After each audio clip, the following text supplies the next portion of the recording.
Good day, Geo. Actually, maybe I should be saying happy birthday. There's Ginger. Happy birthday, Gio. Happy birthday, Geo. For you, Geo, and also for Madison and your housemates, and also for everybody else that might watch and get a kick out of this. Geo, we got you a game for your birthday. Surprising, right? Being Game Master Dave. And so the thing is that I hope you do enjoy it. But I'm sure you don't know how to play. So you can watch this video and learn how to play. See what we got still up there? Oh, yeah, something you drew right there. Yep, that we have that prominently displayed in our house as well as some of your other artwork. So the game we chose is somewhat about artwork, but we also wanted to get something that is fun to play with your housemates. I wish I'd gotten this out to you later. I know it's a belated birthday present. I'm sorry, gotten this out to you sooner. I know it's a belated birthday present. You could have been playing it during the entire pandemic, I guess, but or the last month or so. But it is what it is. So here it is. The game we got you, and hopefully you haven't opened. If you have gotten the box now, you should have gotten the box. So now you can open the game. So I'll wait. Go ahead, go get the game. Rip open that box. Rip open the wrapping paper and go ahead and pull out the game. You should see something that looks like this. Dixit. What the heck is Dixit? Well, let me tell you. Dixit, and it says a picture is worth 1,000 words. All right, so it's about basically it's apples to apples, which you might already be familiar with and might already own. But it's basically apples to apples with pictures, with a little bit of more of a twist. So this is from BoardGameGeek.com. This is amazing, amazing stuff here. Dixit is rated 7.2. Ginger and I like to say anything over 6.5 is a really good game. Rank overall out of more than 100,000 games on BoardGameGeek.com, it's ranked 300. And out of party games, it's ranked 22. It is for 3 to 6 players. So I know that you've got 3 housemates, Madison plus 2 housemates. So you can easily play with 4 people. There is a minimum of 3, just so you're aware. But you can play up to 6. It is 30 minutes playing time once you know how to play and you've got a couple games under your belt. It really could be fast. 30 minutes might be too fast. It might be more like 45 minutes. The weight is 1.21 out of 5. Not very heavy ones. I'm going to explain everything you need to know in like 5 minutes here. So it's going to be fine. Now, I've heard that this artist, people can correct me in comments later on YouTube. Marie, I'm not going to try to pronounce it, all right, but Marie, I think when she made this game initially, I think that, and when she did the artwork, I think she did most of the artwork for the initial cards, and she was like something like 14 or 16 years old, so it's unbelievable. It has sold 3.5 million copies worldwide. I'm afraid, hopefully you don't own it already. If you do, then it is what it is, and then you can give it to somebody else. It won the Spiel des Jahres award in 2010. Unbelievable. Okay, so the game is based around these cards, these artwork cards, these very unique artwork cards. Okay, and so I'm just pulling some off of this deck here just to show you what they are. Now, each player, in order to set up the game, each player needs to be given 6 cards at random, and then they choose a color and they get the tokens for this. I have this game set up for 4 players, so you only need tokens numbered 1 through 4. All right. If you had 6 players, you would need all 6 tokens. The other tokens are still in the box. I just didn't take them all out. You need to set the play board in the middle of where the players are, and then everybody needs to take their corresponding color bunny. I have no idea why they use bunnies, and place it on the start area, all right? The objective is to get the 30 points. The first player to get the 30 points wins. Now, you could play a shorter game to 20 points or 15 if you want to, but if you want to just check it out. And this is where it comes down to apples to apples. Somebody becomes the start player, let's say, for round 1. Okay, so they have 6 cards, and they are not going to participate in voting when it's their turn. And they look at their 6 cards. All right, now as you can see, these cards are quite unique. And the objective is of this game is to get people to vote for your card, but not everybody vote for your card. So then the next thing to do is choose one of these 6 cards and make up a saying or quote or word or noise or song or something that is associated with that. Okay, so let's choose this one here. All right, so the start player decides to choose this one. All right, so what can they say? Maybe they'll say, if I were to say something like "Don't forget to water the plants," that's probably too obvious because there's a lot of plants in this picture. The background is yellow. Maybe you can see that they're dropping seeds here. Maybe I say something like, I don't know. Let's say uh, midday. I could say midday. What do I say here? See, I'm even stumped. I should have picked one and chosen the phrase. Sometimes choosing the phrase is the craziest part. So, how about we say going for a walk? Okay, let's do that one. So the clue is going for a walk. So there is somebody sort of walking, but they're doing seeds and they've got all this weird plant life. Okay, so then what this player would do is they would say going for a walk. They wouldn't show this card to anybody, of course, and they would put it face down. Okay, so now the other players have to choose something, and they want people to vote for them, okay? So now this player is going to try to choose something that says going for a walk, but maybe not too obvious, maybe not too, and then they have absolutely nothing. So this is where it gets really difficult. So maybe they choose this door, right? Because you have to go out the door to go for a walk. So they would do that, all right? So then we have another player. At some point, I need to get a static camera and or a GoPro because holding this in my hand and getting these cards out is like impossible. All right, so the next player is going to choose something.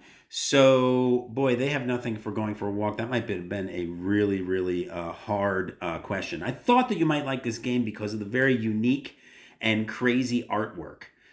There's lots of detail in some of these pictures. You know, it's unbelievable. So you can see there's a ball. Oh no, there's a ball and chain there, right? There's something up on the wall. You know, there's a flaming heart here. Maybe this one person would say, well, you go for a walk, you go see flowers. So let's choose this flower one. All right. So then they would take that and they'd put it over here into the pile. Okay. And then the last person going for a walk, well, this one would be obvious, right? So I think that might be a good choice for this player because the objective is you want some people to vote for yours, but not all of them. So maybe this player now chooses this one and puts this over in the pile face down. Nobody shows anybody all the cards that they have.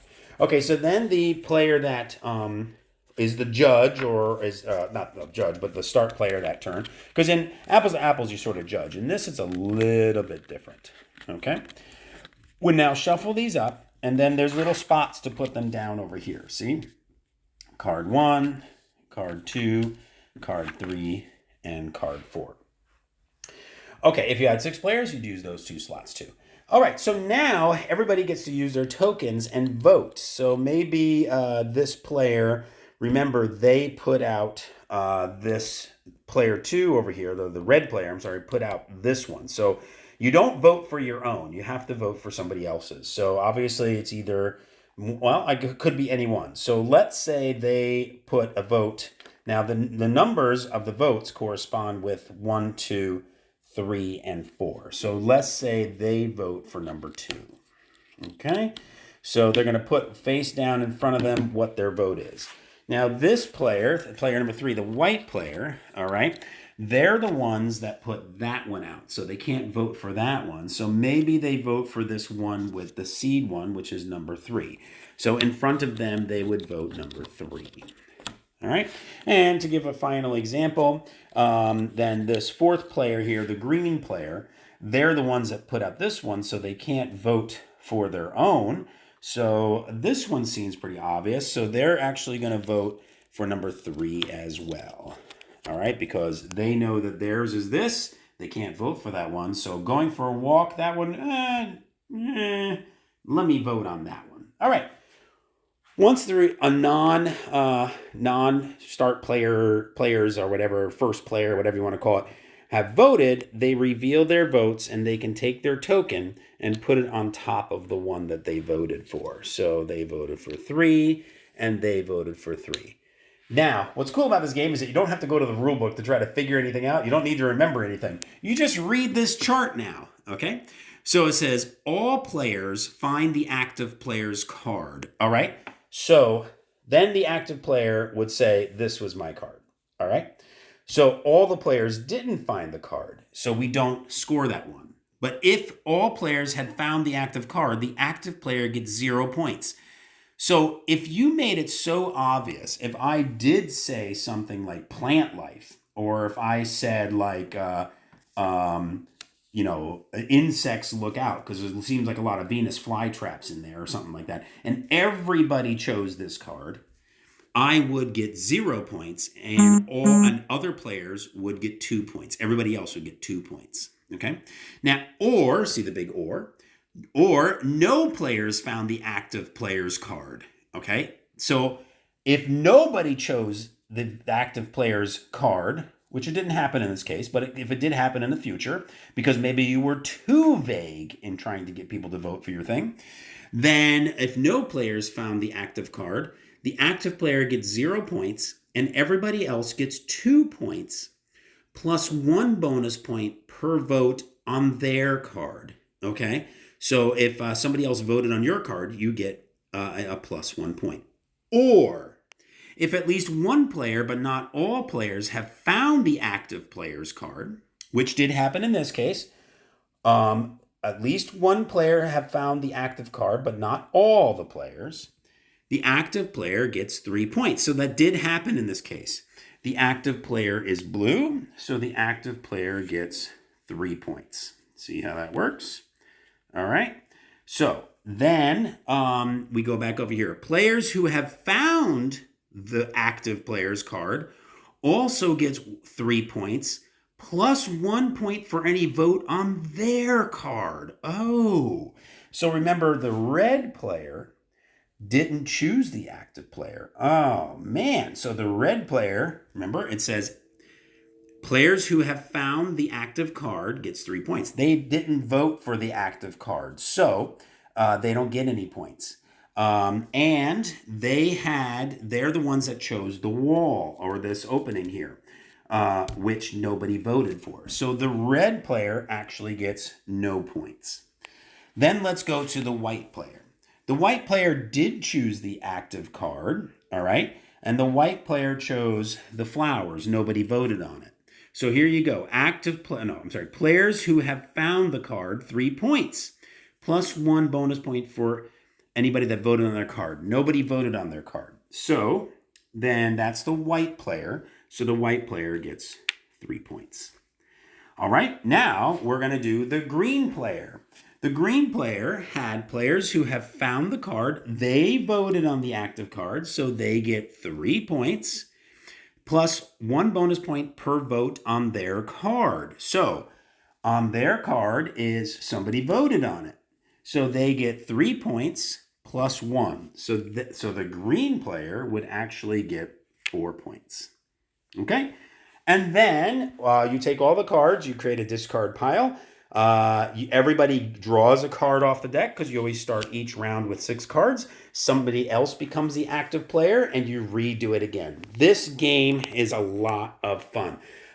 So it's very, very easy. Remember, you choose somebody who's the active player. They choose a card. They give a saying on what the card is, how to describe their card.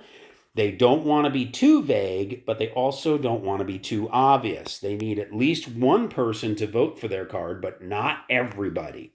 So that is the bottom line. And then then the active player shuffles them up, lays out the cards, and then everybody votes on it. And you just read down this thing on how to get the score, and then you adjust the score and you move on to the next round. Awesome. I do hope you get a chance to enjoy this game and play it.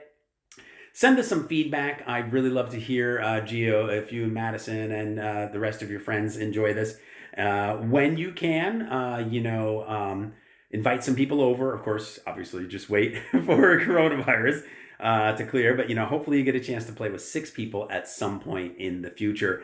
We love you. We miss you. We want you to have a great time. Happy birthday. I hope you do enjoy Dixit and have a rest of the great rest of the week. I don't know what I'm saying here. So, okay, so we'll see you soon. Have a great night, everybody. And those might be joining us on YouTube eventually. If you have any questions, comments, suggestions, give us a like, subscribe, follow. We really appreciate it. Have a great night. Thank you.